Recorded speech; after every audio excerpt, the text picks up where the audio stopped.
자, 여러분 안녕하세요. 네, 안녕하세요. 네, 와, 되게 많이 오셨네요. 네, 이 코로나 시국에 힘든 와중에 여러분들 마음을 이렇게 좀 열심히 해보겠다는 그런 마음가짐으로 다들 오셨으리라 생각이 듭니다. 일단 제 OT 강의 들으신 분 계신가요? 그 유튜브에 업로드된 OT 강의? 아무도. 네. 자, 그래서 일단은 여러분들이 제가 이제 본격적으로 강의를 하기에 앞서서 간단하게 이제 강의가 어떤 방식으로 진행이 될지 말씀을 좀 드리고 이번 첫 시간을 진행을 하도록 할게요.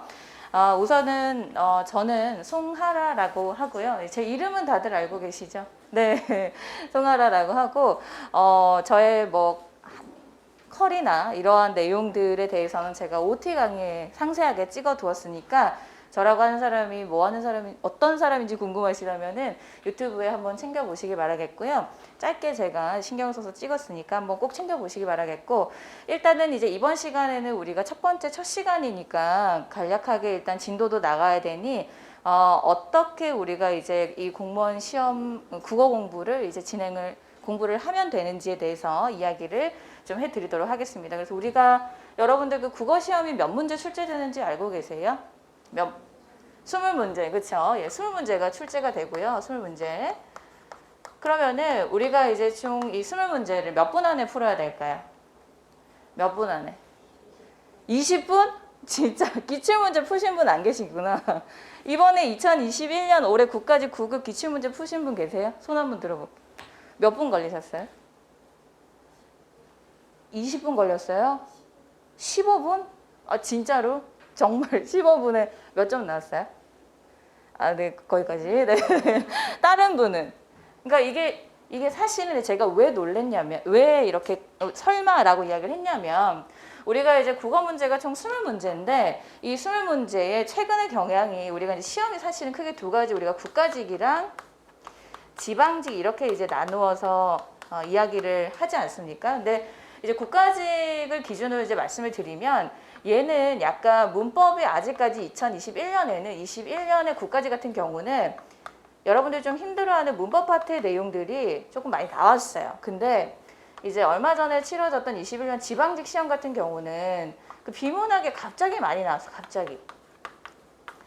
그러니까 원래는 작년 같은 경우는 비문학의 문항수가 6문항밖에 안 나왔거든요. 총 20문항 중에. 6문항이면은 뭐 괜찮잖아. 그쵸? 할만하잖아요. 골고루 공부하면 돼. 근데 올해는 이제 비문학의 문항수가 거의 한 9문항 정도로 좀 약간 이제 좀 많이 나왔다. 물론 이제 3문항 정도밖에는 늘어나진 않았지만 이 9문항이면은 여러분 몇 점이에요? 5점으로 환산했을 때 40점. 그죠? 굉장히 높은 비중을 차지하고 문법 파트의 내용들이 조금 많이 줄어들었어요. 그래서 이제 사실은 문법 같은 경우는 우리가 공부를 하면 풀 수 있는 내용들, 그러니까 아니까 얘는 거의 뭐 1분 안에 무조건 풀 수 있는 거야. 알면 맞히고 모르면 틀리는 파트인데 비문학 같은 경우는 사실은 알면 맞히고 모르면 틀리는 게 아니에요. 얘는 어떠냐면 내가 잘 읽어보면 돼. 솔직히 말해서. 그렇죠?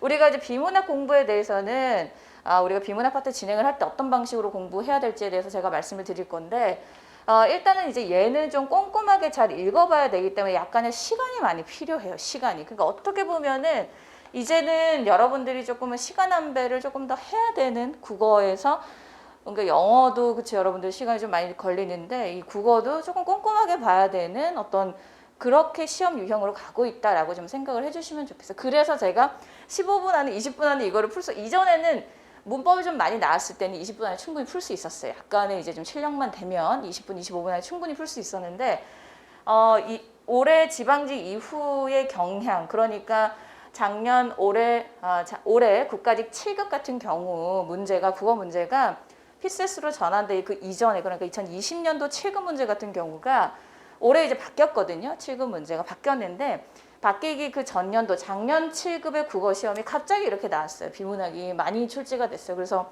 학생들이 막 멘붕이 오고, 원래는 이제 그 문항 문제들에서 이렇게 학생들이 많이 틀리는 파트가 사실 문법 파트인데 작년 7급 국어 문제에서 처음으로 이제 비문학에서 그 오답률이 높게 나오고 이런 모습들을 보이고 있어요. 그래서 이제 저는 여러분들에게 어떻게 보면은 어떤 뭐 국어의 전공을 하라 뭐 이런 이야기를 하려고 제가 이 자리에 있는 게 아니라 이 시험을 어떻게 전략적으로 접근하고 여러분들이 어떻게 전략을 잘 세워서 공부를 해야 되는지에 대해서 말씀을 드리고, 그렇죠? 그러려고 여러분들이 이 귀한 시간 내서 앉아 있는 거잖아요, 그죠?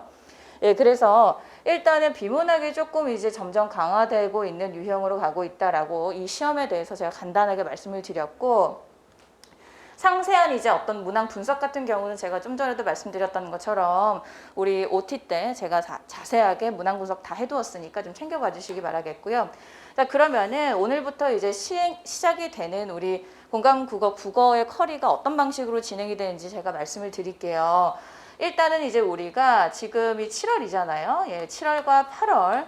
일단 2달 동안은 우리가 문법을 진행을 할 거예요. 문법.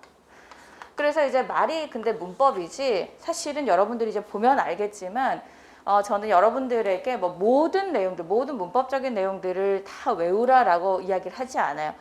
완벽하게 기출이 된 내용들을 중심으로 반드시 해야 되는 것들만, 그리고 우리가 여러분들이 실제로 시험에 이제 선택지에 출제되었던 내용들을 중심으로 제가 강의를 진행을 할 겁니다. 그래서 문법이 굉장히 이해하기 쉽다. 우리 노량진 강사 중에 문법 강의를 제일 잘한다. 이렇게. 예, 그러니까 이해할 수 있는 강의를 해줘야 되잖아요. 그렇죠? 예, 그래서 이제 그렇게 문법 커리가 2달 동안 진행이 되고, 사실 우리가 한 달에 4번밖에 못 만나고, 그렇죠? 2달에 해봤자 8번밖에 못 만나요. 그러니까 뭐 2달이 길게 이렇게 생각할 수 있는데, 예, 생각만큼 그렇게 긴 시간이 아니에요. 우리 굉장히 바쁩니다. 그래서 중간중간에도 이제 복습 테스트 이런 것들 제가 이제 나눠드리기도 할 거고, 예, 그런 것들 챙겨서 완벽하게 잘 공부해 주셔야 되겠고요. 그 다음에 이제 9월이랑 10월 2달 동안은 요때 이제 문학과 그리고 또 비문학, 예, 커리를 진행을 할 거예요. 자, 그래서 이제 요렇게 2달 커리로 진행이 되고, 그 다음에 11월, 그 다음에 12월, 예, 요때는 우리가 이제 기출을 한번 진행을 하면서, 그리고 또 이제 요 내용들을 다 우리가 또 완벽하게 다 기억을 하고 있으면 너무 좋겠지만 잊을 수가 있으니까 요거를 한 번 더, 한 달에 문법 다 끝내고 한 달에 비문학 독해 다 끝낼 거예요. 이런 식으로 한 번 더 돌릴 겁니다. 그리고 또 이제 1월과 2월 그 나머지 시험 보기 전까지 이제 동형 모의고사를 진행을 하면서, 그리고 또 전범위, 그러니까 한 번 더 훑었으니까 전범위로 핵심 요약 강의 요렇게 이제 제 국어 강의는 진행이 될 거예요. 복잡합니까? 복잡하지 않죠? 간단하게 정리를 하면, 그래서 2달 문법, 2달 비문학, 문학, 자, 그리고 또 이제 2달은 기출을 진행하는데 요 내용들 뒷시간에 이렇게 같이 한 번 더 이회독으로 빠른 속도로 한 달에 문법, 한 달은 문학, 비문학 이렇게 진행을 할 거고, 그 다음 달은 동형 모의고사 진행을 하면서 연습을 해야 돼요. 사실 여러분들이 똑같은 문제가 출제되지 않아요. 예, 그렇기 때문에 동형을 통해서 우리가 연습을 할 거고, 그리고 또 이제 요약 강의를 통해서 여러분들이 전범위로 전체적으로 뭐 어휘라든지 이런 것들 싹 다 정리를 할 겁니다. 요 시간에. 아시겠죠? 그래서 일단은 이제 우리 공감국어 커리가 간단하게, OT 아무도 안 들었다고 해가지고 제가 시간 내서 말씀을 드리는 거니까 이런 식으로 우리가 앞으로 진행을 할 거니 그렇게 마음을 좀 먹으시면 되겠고, 우리가 이제 이번 시간에는 진도를 나갈 건데요.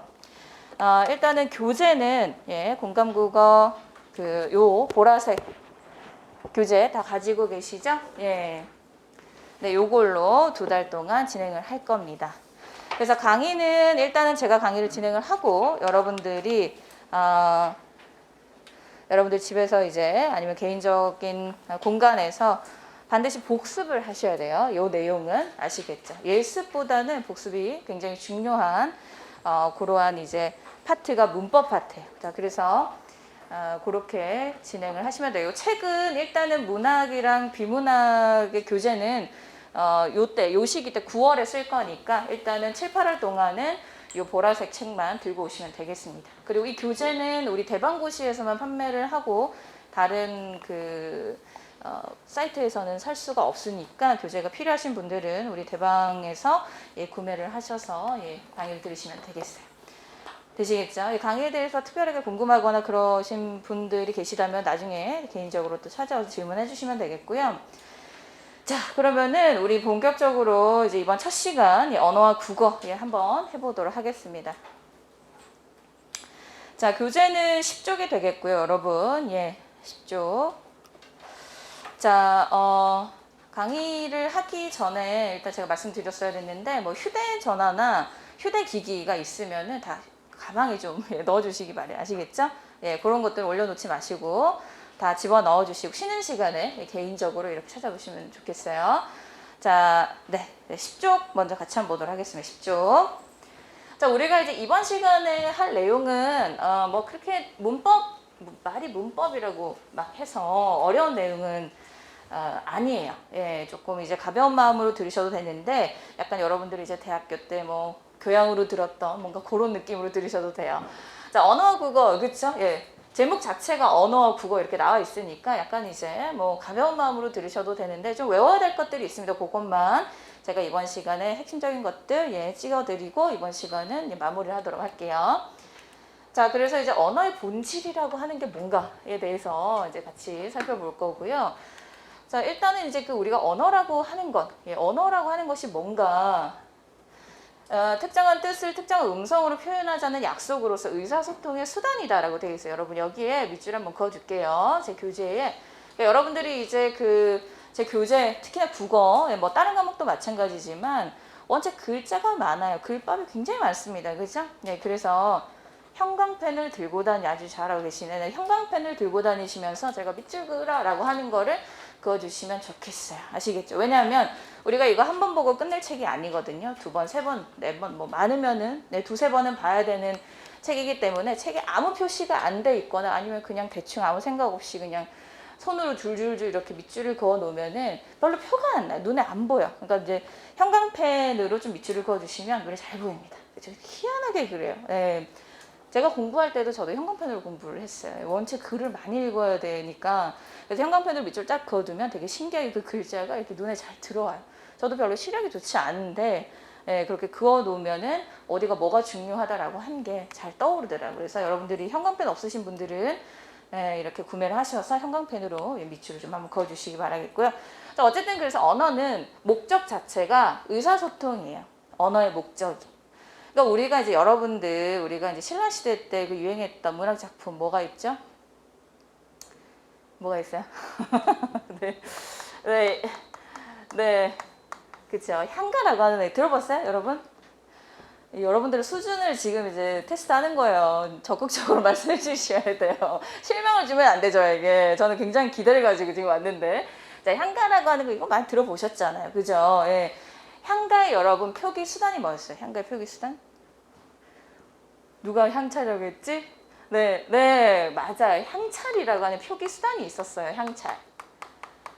근데 이제 지금 우리가 이 향찰 표기가 어떻게 표기하는 거예요? 한자의 음과 뜻을 빌려와서.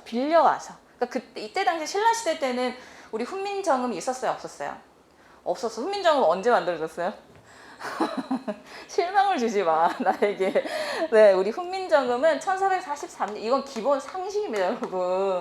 한글을 사용하면서 1443년에 창제되었고, 1446년에 이거 외워야 됩니까? 네, 외워야 돼요. 시험에 나옵니다. 옆에다 적어주세요. 모르시는 분들. 네, 눈치 보지 마시고. 네, 모르려고 우리 배우려고 온 거니까. 자, 1443년에 훈민정음은 창제되었고, 46년에 3년간의 검수 기간을 거쳐서 반포가 되게 됩니다. 자, 그래서 이제 어쨌든 우리 훈민정음이 요 시기에 창제되기 이전에 표기했던 것들이 있어야 될 거 아니야. 그쵸?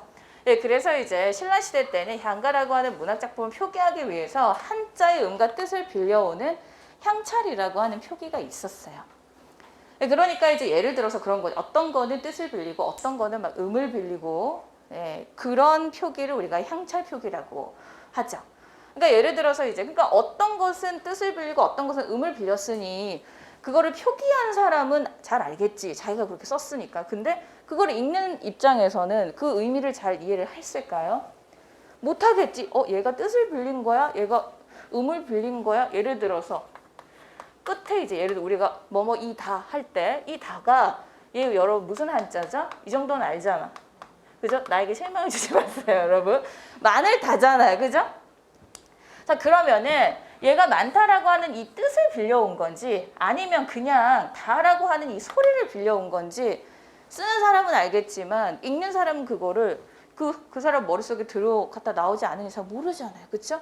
그러니까 의사소통하기에 얘가 그닥 편하지가 않았던 거예요. 게다가 우리가 이제 향찰 표기 같은 경우는 뭐를 갖다 빌려 쓴 말이에요. 한문을, 한자를 빌려 쓴 말이란 말이에요. 그러니까 우리가 이제 한자라고 하는 것 자체가 뜻글자죠. 하나하나의 단어들을 다 외워서 써야 되는 것들이죠. 여러분들 다 한글 이름들이시죠? 아, 한자 이름들이시죠? 그죠? 한글, 순한글 이름 있어요? 정말요? 그쵸. 몇몇 분들 빼놓으시고는 전부 다 한자, 자기 이름이 다 한자어로 표기를 하는, 제 이름도 마찬가지고. 예, 그렇기 때문에 이제 이 한자어라고 하는 이 언어가 사실은 우리말을 표기하기에는 적합하지 않아요. 왜 그럴까? 왜 그럴까요? 너무 질문을 많이 하나요? 첫 시간부터. 네. 자, 우리가 이제 우리말에는 뭐가 있냐면 여러분, 어미라고 하는 게 있어요. 어미. 그리고 또 조사라고 하는 이런 애들이 있어요. 우리 말 같은 경우는 이제 자, 예를 들어서 뛰다라고 하는 단어가 있어요. 뛰다라고 하는 단어가 있으면 이 단어가 자, 내가 뛰다라고 내가 어제 버스를 놓칠까 봐 버스를 타려고 뭐라고 말하죠? 엇이라고 하는 말을 쓰잖아요. 그죠? 요런 애들 우리가 뭐라고 하냐면 과거 시제를 나타내주는 선어말 어미 이렇게 어렵게 말을 해요. 과거 시제 선어말 어미. 뭐 다 안 적어도 돼요. 뒤에 나옵니다. 과거 시제 선어말 어미. 마음 편히 들으라고 해놓고선 선생님이 이렇게 어려운 거 해주시면 어떡하냐 이렇게. 과거 시제 선어말 어미. 어쨌든 이런 말이 있어요. 근데 이런 말은 알아야 돼. 나중에 나올 겁니다. 어쨌든 그래서 이제 이런 식으로 이렇게 어미라고 하는 애들이 있어요. 우리 말에는. 그래서 어미가 용언의 동사나 형용사에서는 어미가 갖다 붙으면서 모습이 달라지면서 이렇게 우리가 사용을 한단 말이에요. 한글은. 근데 한국어는. 근데 이제 한자어 같은 경우는 그래요? 활용되지 않아요. 이 단어 하나하나 그냥 의미고 뜻글자들이에요. 활용되는 게 없어. 그러니까 표기할 때 부딪히는 거예요. 충돌하게 되는 거죠. 맞지가 않는 거예요. 그래서 이제 세종대왕께서 우리 말을 만들게 되는 그런 어떻게 보면은 그런 이제 이유가 되기도 했죠. 어쨌든 그래서 이제 향찰 표기라고 하는 것 자체가 이런 어미나 조사들을 표기를 시도를 했어요. 안 한 건 아니야 했는데 한계가 있었죠. 그렇기 때문에 이제 의사소통으로서의 기능으로는 가지지 못했고 결국은 이제 향찰 표기라고 하는 어떤 그런 시도를 했지만 우리가 훈민정음을 창제될 수밖에 없는 그런 불편함을 우리에게 줬기 때문에 훈민정음이 결국은 이제 우리에게 창제가 됐고 우리가 이제 한글을 이렇게 사용을 하고 있는 거예요. 되시겠어요? 이해됐습니까? 그래서 이제 언어라고 하는 것의 궁극적인 목적은 여러분 뭐다? 의사소통이다 라고 하는 거 꼭 기억해 두시고요. 자, 그래서 이제 언어에는 두 가지가 있어요. 두 가지. 자, 음성 언어와 문자 언어 이렇게 크게 두 가지로 나뉘어요. 그러니까 이제 제가 지금 여러분들에게 수업 시간에 이야기하는 것들은 음성 언어가 되겠죠. 자, 그리고 또 뭐 제가 지금 이 교재에 다 이렇게 써놓은 거는 무엇으로 써놨죠? 문자 언어로 여러분들에게 공부하기 수월하도록 내용들을 다 제시해 놓고 있죠. 그러니까 그러면은 이제 음성 언어 같은 경우는 어떤 특징을 가지고 있으면 여러분들이 당연히 다 아는 내용들이에요. 소리를 통해서 전달을 하는 것이고 오래 보존할 수가 없죠. 그죠? 그렇기 때문에 오래 보존이 안 되기 때문에 저의 강의를 카메라를 통해서 촬영을 하고 있는 거잖아요. 맞죠? 자, 그래서 이제 이러한 일시적인 어떤 그런 특징들을 가지고 있는 것이 이제 음성 언어고 우리가 이제 요거는 좀 알아두면 좋겠어요. 보조수단. 이게 뭐 물어보는 문제는 시험에 출제가 되지는 않지만 선택지 1, 2, 3, 4번에 뭐 음성 언어의 특징은 손짓, 몸짓, 표정, 억양, 어조 등이 있다. 뭐 이런 식으로 물어보는 경우들이 있어요. 무슨 말인지 아시겠어요? 그러니까 이제 음성 언어의 보조 수단은 그림, 도표, 문체, 표현, 기법 하면 맞아요, 틀려요? 틀리는 거야. 이해되셨어요? 그렇게 여러분들이 좀 정리를 해주시면 좋겠고. 자, 그래서 이제 이 음성 언어의 보조 수단은 손짓, 몸짓, 표정, 억양, 어조들을 통해서 이제 여러분들이 제가 강의를 하고 그죠? 손짓을 이렇게 하면서 보세요. 이러면서 그죠? 강사들이 말을 할 때 보면은 손짓을 많이 사용을 하죠. 손짓. 그래서 집중을 해달라 이거예요. 날 봐. 이런 것들, 그죠? 자, 그 다음에 이제 우리가 음성 언어 같은 경우는 수정이 불가능하죠. 그래서 우리가 뭘 조심해야 된다라고 늘 이야기를 해요. 말 조심을 해야 된다. 여러분도 언어 생활은 어떻습니까? 건강하십니까? 네. 건강한 언어 생활, 그렇죠?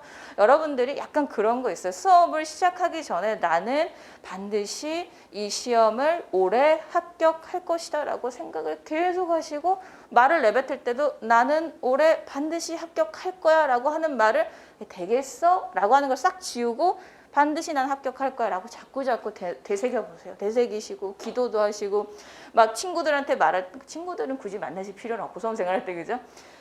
관계를 끊고 그냥 혼자만의 공간에서 난 반드시 합격할 거야 라고 나 스스로 자꾸 혼잣말을 하시면서 혼자 있을 때 해야 돼요. 누군가 있을 때 하면 위험하니까. 자꾸 그렇게 내가 나를 그런 말을 자꾸 해주면은 언어라고 하는 것은 음성 언어라고 하는 것 자체가 되게 신령스러운 힘이 있어요. 그래서 우리 속담에도 말이 씨가 된다라고 하는 표현이 있잖아요. 그러니까 내가 긍정적인 말들을 자꾸 사용을 하고 좋은 말들을 자꾸 쓴다면은 나는 진짜 이미 합격한 사람인 거야. 그렇기 때문에 나는 합격을 할 거니까 내가 이 공부를 대충 해서 되겠어? 안 되지. 그런 마음들이 자꾸 생기면서 열심히 하게 돼요.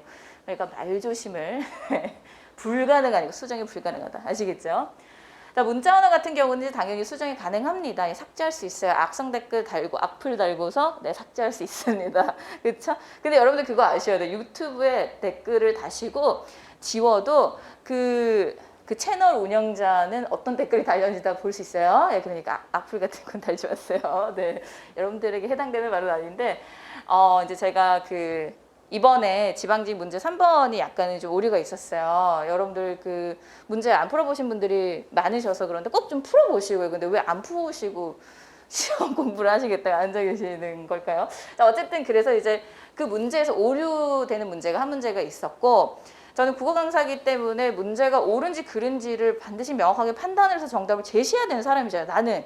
그쵸? 그건 여러분들이 해야 될 일이야. 내가 해야 될 일이고 내가 그걸 정리를 해서 여러분들에게 가르쳐야 되는 사람이잖아요. 나는. 그쵸?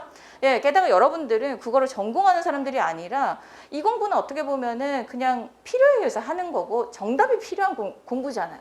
그러니까 명확하게 좀 이렇게 정답을 제시를 해주고 싶었어요. 그래서 문제가 잘못됐다라는 이야기를 이제 했고, 또 다행히 이제 우리 인사혁신처에서 이제 그걸 수긍을 해주셔서 정답 없음으로 된 문제가 있었어요. 여러분들 지방지 올해 문제 한번 풀어보시면 3번 문제는 이제 그런 전체 정답으로 되어 있는 문제인데, 어쨌든 드리려고 하는 이야기는 이제 뭐였냐면 거기에서 이제 막 싸우고 그쵸, 막 나쁜 댓글들이 막 달면서 그런 것들이 지우고 나중에 지우신 분들도 계시던데, 이제 제가 그 유튜브 채널이 있거든요. 거기에 댓글을 달아놓고 삭제를 했지만 저는 이제 다 볼 수가 있었어요. 어쨌든 그렇습니다. 자, 그래서 이제 하려고 했던 이야기는 뭐 그게 아니라 어쨌든 우리가 그 음성 언어는 이제 수정이 불가능하고 문자 언어는 수정이 가능하다라고 하는 이야기를 하려고 했고요. 자, 일단은 그래서 이제 문자 언어 같은 경우는 보존이 오래 보존할 수 있습니다. 영구적입니다. 여러분들 그 학창 시절에 러브레터, 편지 이런 보냈던 아직까지 가지고 계신 분들 계시죠? 10년, 20년이 지나도 빛발에 넣었던 그런 거 없나요? 네. 자, 그래서 이제 일단은 문자 언어 같은 경우는 아무래도 이제 전달 범위가 넓죠. 제가 여기에서 막 이렇게 마이크를 들고 아무리 수업을 해도 노량진 역까지 들릴까요? 안 들린단 말이에요. 그렇죠? 하지만 제 책은 전국적으로 다 판매가 되는 거예요. 그러니까 전달 범위가 굉장히 넓다라고 하는 거, 음성 문자 언어가 어떻게 다른지. 그리고 이제 문자 언어 같은 경우는 간접적으로 전달을 하는 거예요. 간접적으로 여러분들과 제가 만나는 거예요. 이 책을 통해서. 그죠? 자, 그 다음에 이제 그림, 도표, 문체, 표현 기법 등이 문자 언어의 보조 수단이 된다라고 하는 거. 그러니까 요 보조 수단과 관련된 내용이 선택지 한 번씩 나오니까 여러분들 잘 좀 봐주시기 바라겠고요. 그 다음에 이제 그래서 수정이 불가능하다, 가능하다라고 하는 것이 음성 언어와 문자 언어의 차이점이다라고 하는 거. 자, 그러면 이제 그 2011년도 국어 국회직 문제 한번 풀어보도록 합시다. 여러분 정답 몇 번일까요? 음성 언어, 문자 언어의 차이를 볼 수 없는 것은 2011년도 국어 국회직 기출문제인데, 대면의 특성, 공간 특성, 습득의 특성, 창조적 사용 특성, 기억과 교정의 특성, 언어 차이를 볼 수 없는 거지. 일단 음성 언어와 문자 언어는 둘 다 창조적으로 우리가 사용을 할 수가 있는 거죠. 정답 몇 번? 네, 그렇죠. 예, 4번이다 라고 하는 거. 창조적으로 사용할 수 있는 거는 두 개의 언어가 모두 다 사용을 할 수 있다라고 하는 거 기억을 해주시면 되겠어요. 우리 교재 10쪽의 내용이 되겠습니다. 자, 그 다음에 이제 우리 언어의 특징 한번 보도록 할게요. 11쪽에 언어의 특징. 자, 언어의 특징에 대해서 이제 첫 번째로 거기에 기호성이라는 말이 나오죠. 기호성. 자, 기호라고 하는 것. 예, 그러니까 우리가 어떤 것을 표기할 수 있는 것을 기호라고 하죠. 기호. 자, 그래서 언어는 일정한 의미를 일정한 형식으로 나타내는 기호다. 예를 들어서 이제 이렇게 생긴 애를 우리가 뭐라 그래요? 이렇게 생긴 애를 사과라고 하죠. 사과를 그린 거예요. 자, 사과라고 우리가 어떻게 요렇게 시옷, 기역, 오, 요렇게 표기를 한단 말이에요. 이거 우리가 뭐라 그런다? 형식. 아시겠죠? 얘를 의미. 그러니까 언어라고 하는 것 자체는 의미 하나만으로는 존재한다, 안 한다, 존재할 수 없고 그것을 표현하는 형식이 있어야 된다라고 하는 거 되셨습니까? 예. 자, 그렇게 기억해 주시고 그것을 우리가 뭐라고 한다? 기호성이라고 한다. 일정한 의미를 일정한 음성으로 나타내는 것. 자, 기호성. 기호성 다음에 체계성. 기호성, 체계성 정도는 뭐 그렇게 고빈도로 나오지는 않죠. 예, 체계성. 어쨌든 체계적으로 우리가 언어를 사용을 한다 하는 것을 우리가 체계성이라고 한다. 그래서 서로 유기적인 관계를 맺고 있는 구조로 일정한 규칙에 의해서 배열되고 일정한 질서 아래 실현된다. 예, 그래서 거기에 제가 이렇게 노란색으로 표시한 것들 형광펜으로 여러분들 밑줄을 그어주시면 되겠고요. 자, 그래서 이제 우리가 유기적이다라고 하는 말이 무슨 말입니까? 서로 연관성이 있다라고 하는 뜻이죠. 유기적이다라고 하는 거. 예, 11쪽에 2번에 체계성하고 있습니다. 그래서 이제 우리가 뭐 문법적인 단위의 음운, 뭐 음절, 그렇죠? 예, 그다음에 이제 음절들이 모여서 하나의 어절을 형성을 하고 어절들이 모여서 하나의 문장을 만들어낸다라고 하는 거. 이런 것들이 다 유기적인 관계를 가지고 있는 걸 언어의 체계성이라고 한다라고 여러분들이 기억을 해주시면 되겠어요. 그래서 거기 예에 우리 교재에 음운, 음절, 형태소, 단어, 어절, 문장. 여러분들이 음운이 뭐고 음절이 뭐고 형태소가 뭐고 이러한 개념들 뒤에 같이 잡을 거니까 지금 모르셔도 괜찮아요. 아시겠죠? 예. 일단은 이런 말들이 나오면 언어의 체계성과 관련된 내용이구나 라고 기억을 해주시면 되겠습니다. 자, 그 다음에 이제 세 번째로 자의성 한번 볼게요. 자의성. 자, 여러분 언어의 자의성에서 이 자자가 여러분 무슨 자자일까? 이 자자. 자, 마음대로 자자입니다. 마음대로. 예, 그러니까 무슨 뜻일까? 이거는 무슨 의자예요? 뜻 의자예요. 뜻을 마음대로 갖다 붙이는 거예요. 그걸 자의성이라고 하는 거예요. 예, 그러니까 마음대로 뜻을 갖다 붙여서 쓰는 성질을 자의성이라고 해. 그러니까 모든 의미와 기호의 언어는 의미와 기호, 형식의 결합이지만 그 결합은 일정한 법칙에 의해서 반드시 그러한 게 아니라 그냥 자의적인 거다라고 하는 거예요. 마음대로 갖다 붙이는 거야. 그러니까 제가 이제 좀 전에도 말씀을 드렸지만 이제 이렇게 생긴 애를 우리는 사과라고 하죠. 사과. 미국 애들은 뭐라고 할까? 애플이라고 하잖아요. 그죠? 네. 자, 그러니까 의미하는 것은 똑같은데 우리가 표기하는 그 형식은 같다, 다르다? 달라요. 그죠? 이러한 것을 우리가 뭐라고 한다? 언어의 자의성. 아시겠죠? 언어의 자의성이라고 한다. 자, 그래서 이제 언어의 내면적 의미와 외연적 형식은 절대적인 관계를 갖고 있지 않다. 그러니까 이런 말들이 사실은 이제 선택지에 나와요. 네, 그래서 이런 것들을 밑줄을 그어주시고 잘 한번 봐주시기 바라겠고요. 자의성의 증거는 동일한 내용에 대해 각 언어에서의 형식이 다르다. 예, 그러니까 이제 우리 한국어에서는 사과라고 표기를 하는데 미국 영어에서는 애플이라고 표기하는 그 외연적 형식이 다르다라고 하는 이해되셨죠? 자, 그 다음에 이제 동음어와 동의어가 있다. 이 얘네 둘의 관계는 1대1 관계가 아니라 그러니까 동음이어라고 즉 형식은 똑같아. 형식은 똑같은데 의미가 다른 애들이 있잖아요. 그죠? 배배배, 세 개의 배배배인데 다 다른 배죠. 첫 번째 배는 신체 배를 말하고 두 번째 배는 과일 배를 말하고 세 번째 배는 우리가 강이나 바다에서 타는 기관의 의미를 나타내는 배. 이 세 가지 의미가 다 다른 것들이에요. 그죠? 다른 단어들이지만 형식이 똑같아. 자, 그렇기 때문에 이러한 동음이어도 우리가 자의성의 증거가 된다라고 이야기를 하는 거예요. 이해되셨습니까? 네.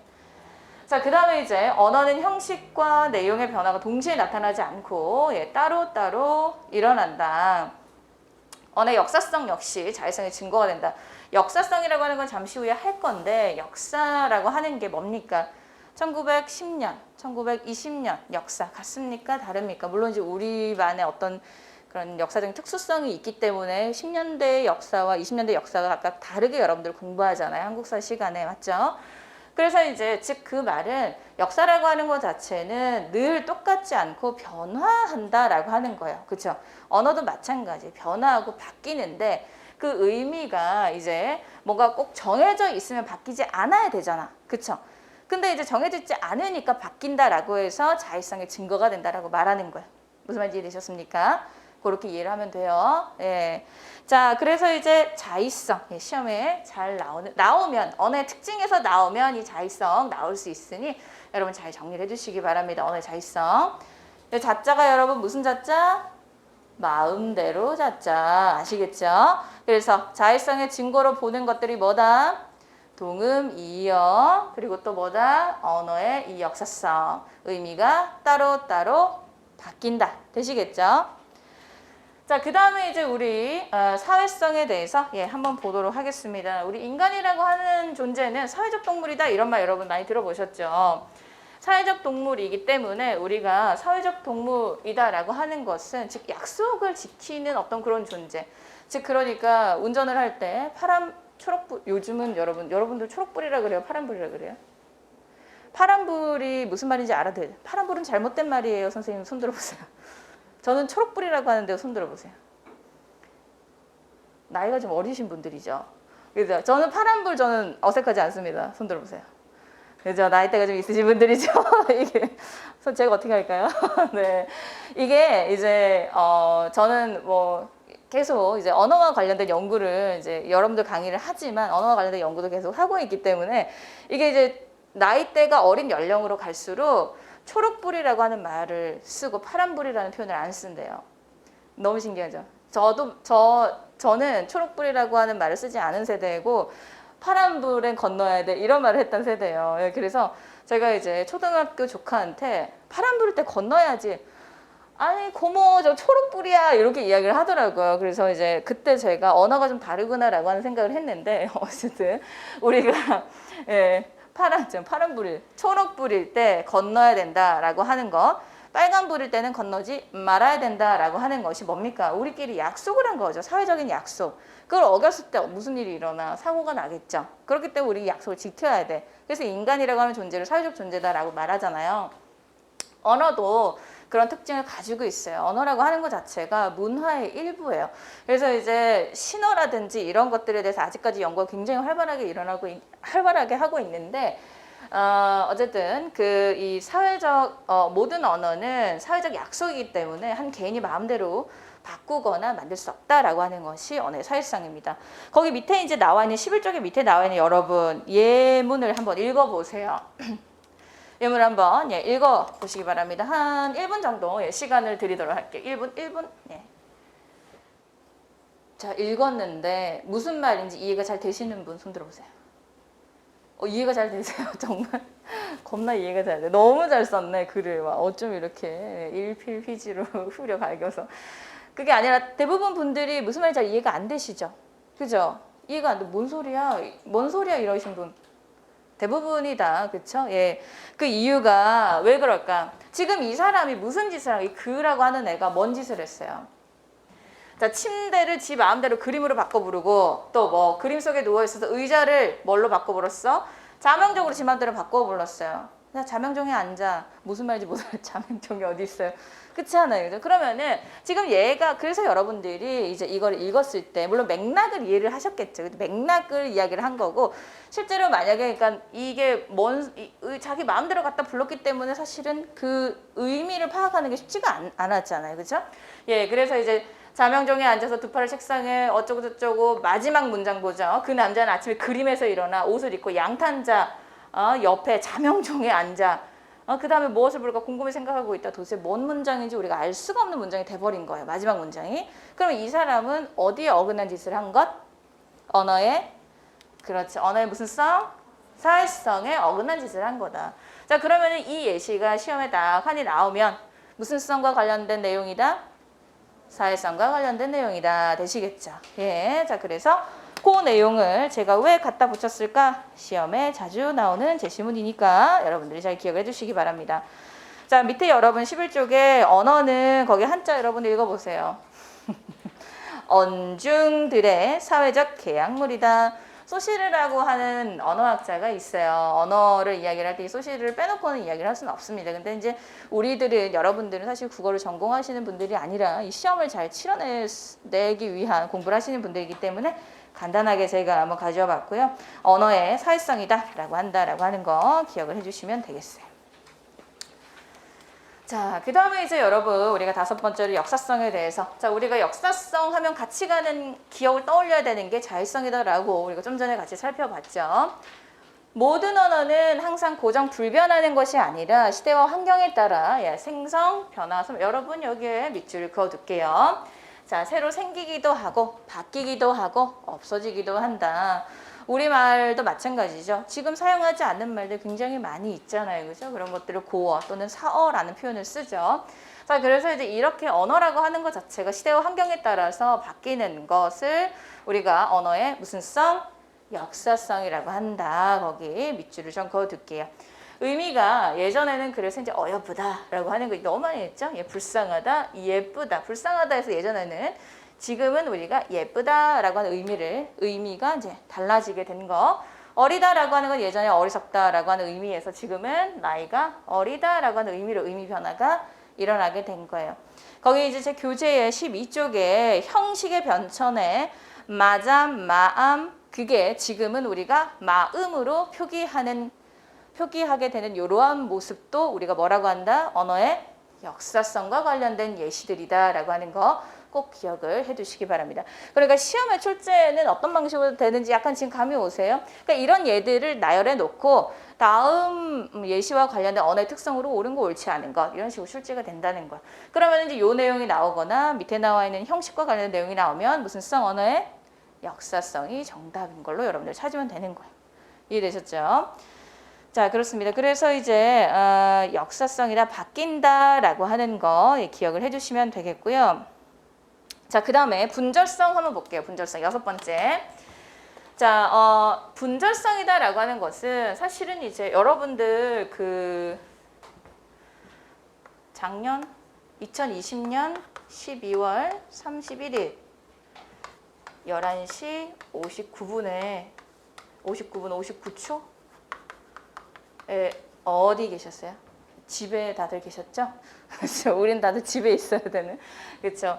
그러니까 저는 개인적으로 뭐 이런 생각하면 안 되지만 어떻게 보면 그러니까 저도 늘 항상 요때는 집에 항상 있었어요. 어디를 돌아다니거나 막 그러지 않았고.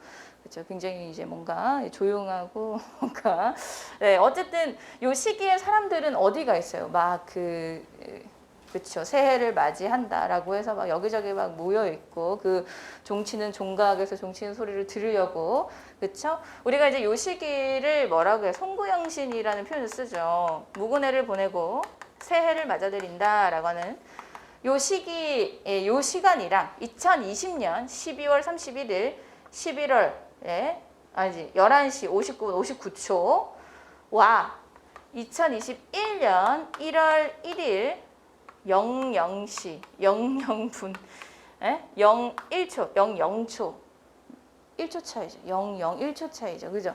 세상이 달라져요. 뭔가 다릅니까? 20년과 21년의 차이가 있어요? 없어요? 없어 사실은. 그쵸?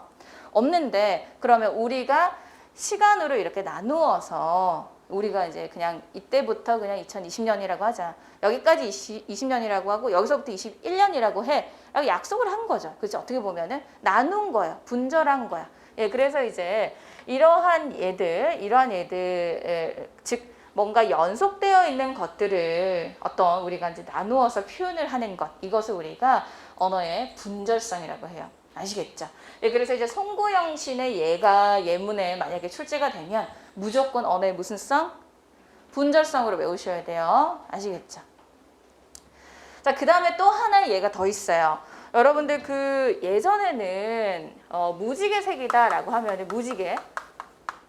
무지개색을 5가지 색깔로 나누었다 그래요. 지금 여러분들 무지개색 하면 몇 가지 색이죠? 그죠? 빨주, 노초, 파남보, 그죠? 예. 7가지 색인데 지금 우리는 7개로 나누고 있지만 이전에는 5가지 색으로 나누었다 그래요. 그거 왜 다를까? 빨간색이랑 빨간색, 그 다음에 주황색. 요 사이에 자 지금부터 여기까지만 빨간색이고 자 지금부터 바로 주황색이에요? 사실 그렇지 않잖아요. 아주 빨강에서 이제 점점 주황 0.01, 주황 0.02 이렇게 이제 서서히 되면서 한 여기 중심 부분쯤에 되면은 완전히 주황색으로 싹 바뀌어 가고 있는 거지. 사실은 이게 빨간색과 주황색을 완벽하게 빨강, 완벽하게 주황으로 하기에는 그쵸. 약간의 어떤 그런 빨강도 아니고 주황도 아니고 그런 색깔들이 있는 것을 우리가 알 수가 있잖아요. 그죠? 근데 우리가 임의적으로 이렇게 7개로 아니면 또는 5개로 예, 나누어 놓고 있는 것들, 즉 연속되어 있는 것을 우리가 임의적으로 이렇게 7개로 나누고 5개로 나누는 이러한 것도 분절성의 예가 되는 거예요. 되시겠죠? 무슨 말인지. 네. 자, 그래서 이제 그러니까 사물의 어떤 특별한 경계선을 가지고 있지 않음에도 불구하고 언어에서는 이를 우리가 이제 구분해서 표현을 하려고 하는 것. 그것을 우리가 분절성이라고 한다. 뭐라고 한다? 분절성이라고 한다. 되시겠죠? 자, 그래서 이제 그 예로 우리가 무지개 그리고 12월 31일 그리고 1월 1일에 그 기준이 되는 예들이 나오면 언어의 분절성의 예로 여러분들이 선택지를 찾으시면 되겠어요. 되셨습니까? 몇 명만 된 것 같아. 되셨어요? 네. 자, 12쪽에 그 내용들. 그래서 이제 사실은 시험에 좀 잘 나오는 것들이 방금 했던 내용들입니다. 시험에 자주 나오는 것들이 자의성, 사회성, 역사성, 분절성, 그리고 잠시 후에 할 추상성, 이 정도로 여러분들 기억을 해주시면 되겠어요. 자, 그럼 창조성과 추상성 정리를 한번 해보도록 할게요. 자, 말 그대로 이제 창조성이다라고 하는 거는 새로운 단어를 만들어낸다라고 하는 거, 얘가 포인트죠. 그리고 또 기존의 단어를 다르게 배열해서 새로운 생각을 표현할 수 있다라고 하는 것들. 자, 그래서 이제 우리 교재 12쪽에 보면 훔볼트라는 철학자는 언어가 운용되는 원리 중에 하나가 밑줄 한번 그어볼게요. 유한한 매체를 무한히 사용하는 것. 거기 이것을 우리가 언어의 창조성, 즉 유한한 어떤 매체로 우리가 무한히 많은 말들을 만들어낼 수 있다. 우리 한국어 같은 경우는 몇 개의 자음과 모음으로 이루어져 있으니까 지금 현대국어에서 사용하고 있는 자음의 개수 몇 개죠? 모음의 개수 몇 개입니까? 우리는 한국 사람인데 이것도 모르고 사용을 하고 있었어. 자음 총 몇 개? 19개. 모음 몇 개? 21개 해서 총 40개의 자음과 모음을 사용을 하면서 우리가 언어 생활을 하고 있어요, 여러분. 그러니까 문법을 공부하다 보면 내가 한국 사람인데 참 그렇죠? 한국어에 대해서 잘 모르는구나. 근데 이건 여러분들의 책임이 아니에요. 예. 그 여러분들의 중학교, 고등학교의 어떤 그런 그 과정에서 그 문법적인 내용들, 즉 우리가 한국어, 우리 국어를 조금 객관화해서 어떤 공부를 하기보다 조금 그렇죠? 뭐 다른 언어들에 조금 치중해서 공부를 더 많이 했고, 그렇죠? 한국어 문법을 공부를 열심히 하기보다는 영어 문법을 훨씬 더 공부 많이 하지 않았나요? 어떤가요? 영어는 모르니까 열심히 해야 되지 이런 생각으로 좀 많이 하지 않았나요? 어떤가요? 네, 자, 둘 다 열심히 해줘야 된다. 자, 일단은 이제 저는 아무래도 국어 선생님이니까 국어를 열심히 해야 되는 게 맞지 않나, 그렇죠? 그게 사실은 내가 한국 사람이지 나는 미국 사람이 아니잖아요. 나는 그죠? 중국 사람이 아니잖아. 나는 한국 사람이니 우리말이 자랑스러운 우리말이 있는데. 심지어는 우리말을 그 자기네 나라의 언어로 사용하는 국가도 있어요. 모르셨죠? 그러니까 이제 걔네들은 오히려 우리보다 더 문법 공부, 우리들보다 더 이 한국어의 역사랑 이런 것들에 대해서 굉장히 더 많이 알고 있는. 예, 그래서 어쨌든 예, 그렇습니다. 그래서 유한한 매체들, 그러니까 유한한 개수로 엄청나게 수만 가지의 말들을 우리는 말들을 만들어내고 단어 문장들을 만들어내고 우리가 지금 언어 생활을 하고 있는 되시겠죠. 그리고 또 이제 뭐 창조성과는 조금 다른 내용이긴 하지만 자원과 모음의 이야기가 나와서 말씀을 드리는 건데 우리가 이제 지금 4차 산업혁명 그쵸 우리가 지금 어떻습니까? 이 코로나 시국에 여러분들이 이렇게 인터넷으로 만날 수 있고 또는 줌으로 만날 수 있고 심할 때는 좀 줌으로 강의도 하고 그죠. 대학 같은 경우는 현장에서 강의를 할 수가 없어요. 예, 그래서 그 줌으로만 인터넷으로만 이제 만날 수가 있는데 그렇게 할 수 있는 어떤 그런 원동력이 되는 거는 물론 이제 이과적인 어떤 그런 기술도 물론 중요하지 너무 중요하죠. 그런 것들이 반드시 밑받침돼야 되지만 사실은 이제 우리가 어떻습니까? 발전하고 발달하기 할 수 있기 위해서는 뭔가 많은 사람들이 그쵸 이 인터넷을 사용을 했기 때문인 거죠. 무슨 말인지 이해되세요? 그러니까 훌륭한 기술이 개발이 됐어. 근데 사용하는 사람이 없어. 그럼 당연히 퇴보되겠죠. 많은 사람이 그 훌륭한 기술을 사용해 더 발전하겠죠. 그러니까 그러면은 많은 사람이 사용할 수 있게 하기 위한 어떤 그런 매체적인 역할을 하는 것이 언어라고 우리는 보거든요. 한국어 같은 경우 여러분 어때요? 여러분들 할아버지 할머니 모두 다 스마트폰 다 사용하시죠? 문자 다 보내시죠? 저희 할머니 아직까지 이제 건강하게 살아 계신데 올해 나이가 90이세요. 90이 넘으셨어요. 근데 할머니가 성격이 굉장히 긍정적이세요. 약간 저랑 좀 비슷한데 그리고 근데 저보다 그러니까 얼굴이 더 작으시고 너무 이쁘게 생기셨는데 성격이 너무 그냥 이렇게 보면 웃음밖에 안 나. 너무 네 그래서 그 고기도 원래 탄 거 먹지 마라 이런 거 많이. 그냥 우리 할머니는 이제 돼지고기는 타야 제맛이지 이러면서 이제 탄 거 주로 드시고 그래도 아직까지 건강 아프신 데도 없으시고 예, 잘 이렇게 건강하게 잘 지내시는데 문자를 너무 잘 보내요. 예. 하라야 용돈이 좀 필요하다 이러면서 문자를 보내시고 하라야 영상 유튜브 잘 보고 있다. 예, 할머니도 보고 계세요. 네, 그러니까 90살이 되신 할머니가 이런 매체들을 사용할 수 있다라고 하는 말은 거꾸로 말하면 우리 할머니가 어떤 많은 교육을 받으신 분이 아니시거든요. 국민학교, 예, 국민학교도 이렇게 예, 중퇴 그걸로 저희 할아버지랑 이제 막 나는 졸업했다, 니는 이러면서 막 싸우시더라고요. 어쨌든 네. 그래서 뭔가 많은 어떤 그런 교육을 받거나 그러지 못하신 분이라도 그런 매체를 사용을 할 수 있고 이 시대에 발맞춰서 뒤떨어지지 않게 그죠? 예, 우리 젊은 세대들과 같이 이렇게 뭔가 그런 매체들을 사용할 수 있다라고 하는 것은 한글이 그만큼 사용하기 쉬웠기 때문인 거예요. 굉장히 과학적으로 만들어졌다. 그래서 한글의 어떤 만들어진 그 원리에 대해서는 아마 오늘 아니면 다음 주에 말씀을 드리도록 할게요. 이번 시간에 오늘 아니면 다음 주에.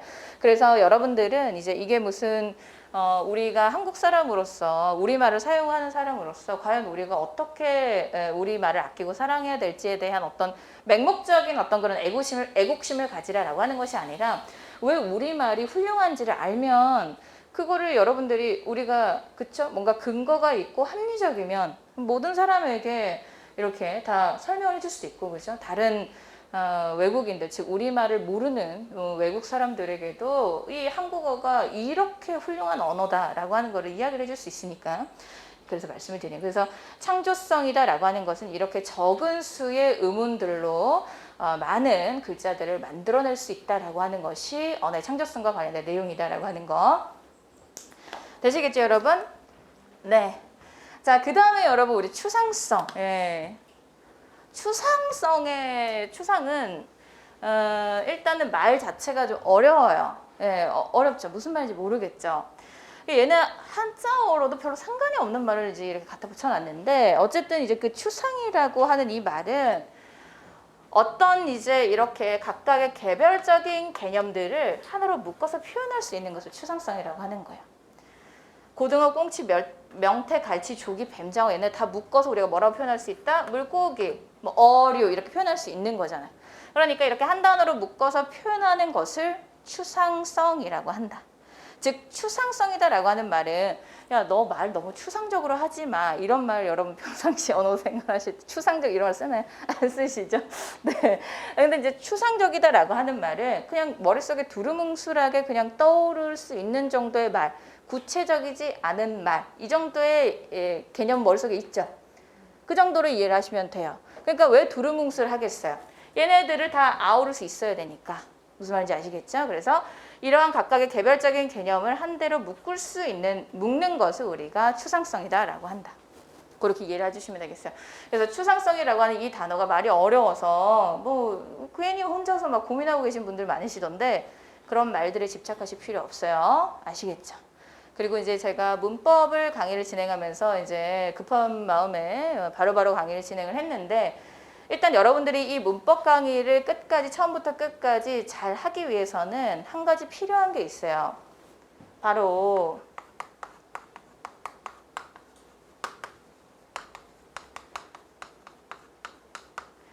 이런 말 여러분 들어보신 적 있어요? 없으시죠? 네. 애매모호함의 인내다라고 하는 말 무슨 말인 것 같아요? 내가 이해가 안 가. 선생님 수업을 강의를 들었는데 그런 것 같기도 하고 아닌 것 같기도 하고 저게 뭔 말이지? 이런 생각이 드는 것. 애매모호한 거예요. 근데 우리가 진짜 이 진도를 잘 빼고 이 내용들을 잘 따라가기 위해서는 뭐가 필요하냐면 애매모호함의 인내가 필요해요. 이게 무슨 말이냐면 나는 여러분들은 이거를 1부터 100까지 완벽하게 다 이해하고 넘어가면 너무 다행이지만 그럴 수가 없어요. 완벽하게 한 번에 제 강의를 듣고 다 이해할 수 있으면은 세상에 문법을 모르는 사람은 없겠지. 심지어는 근데 우리 공식 국어의 문법 파트의 내용은 국어를 전공한 사람들도 어려워하는 내용이거든요, 사실은.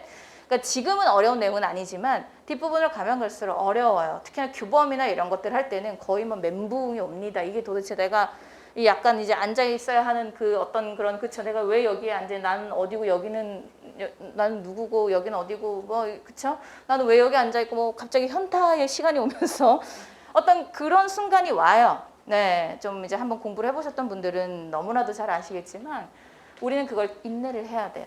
이게 이제 교육학에서 이야기를 하는데 교육학에서 어떤 이야기를 하냐면 학생들이 공부 잘하는 학생들의 인지적 요인을 찾아내는 것들이 있는데 그 중에 하나가 요거예요. 학생이 지능이 좋아야 공부를 잘해. 그것도 맞아요. 지능이 좋으면 당연히 공부 조금만 해도 머릿속에 잘 들어오니까. 하지만 그것보다 무엇보다 중요한 거는 이 애매모호함을 견뎌내는 이 인내심이라는. 그러니까 여러분들이 공부를 잘하고 못하고 난 학창시절에 잘했어. 못했어. 그 학창시절에 난 국어를 좀 했어. 잘했어 못했어 아무 의미 없어요. 아시겠죠? 지금 이거 하는 내용은 여러분들 중고등학교 교육과정에서 했던 내용과는 사뭇 다른 내용들이 굉장히 많이 있어요. 물론 문학과 비문학 파트 가면은 좀 겹치는 내용들도 많이 있지만 특히나 이 문법 파트 같은 경우는 그렇지 않은 내용들이 굉장히 많아요.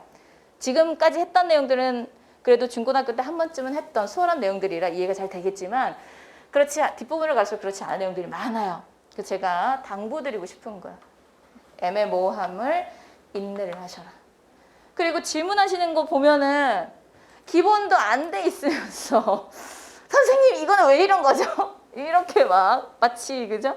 선생님 저는 다 아는데 얘는 왜 얘가 잘못했다. 약간 이런 느낌으로 예, 질문하시는 분들 계신데 조금 더 책을 읽어보시면 그 질문이 좀 부끄러워지는 날이 올 거예요. 그러니까 애매모호함을 여러분 인내하시기 바래요. 예.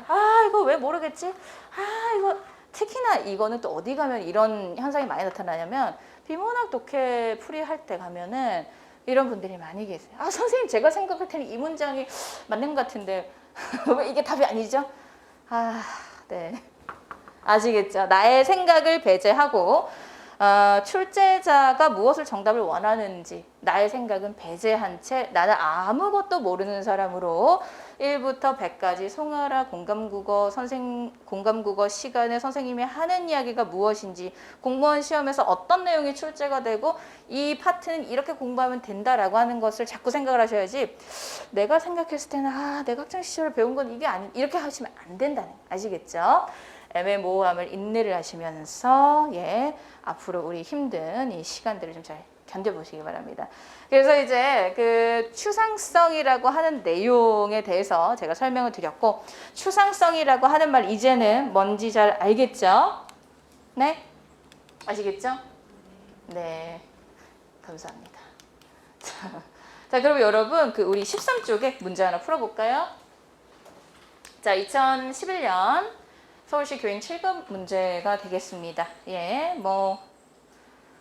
저는 그래서 7급이건 9급이건 사실은 크게 난도 차이는 없어요. 난도 차이는 없는데 그냥 괜히 뭐랄까 이런 거 갖다 붙여놓으면 7급 왠지 어려울 것 같아. 9급 왠지 쉬울 것 같아. 이런 뭔가 소방은 쉬운 문제 같아. 뭐 이러는데 그렇지도 않아요. 예, 비슷합니다. 난도 차이는 크게 없어요. 그 문제 그 해에 어떤 식으로 출제됐는지에 따라서 다른데 그래서 저는 옆에 이제 이런 것들을 별로 안 쓰고 싶은데 또 없으면은 신뢰도가 떨어진다. 이게 기출된 게 맞냐? 뭐 이런 생각을 학생들이 할 수 있다라고 해서 좀 적어달라고 이제 이야기를 제가 굳이 적는데 굉장히 쉽습니다, 여러분. 1번의 정답 바로 나오죠? 몇 번입니까? 그렇죠. 바로 1번이 정답이죠. 예, 사과, 감, 바나나 등을 과일이라고 부른다. 지금 뭐 하고 있어요?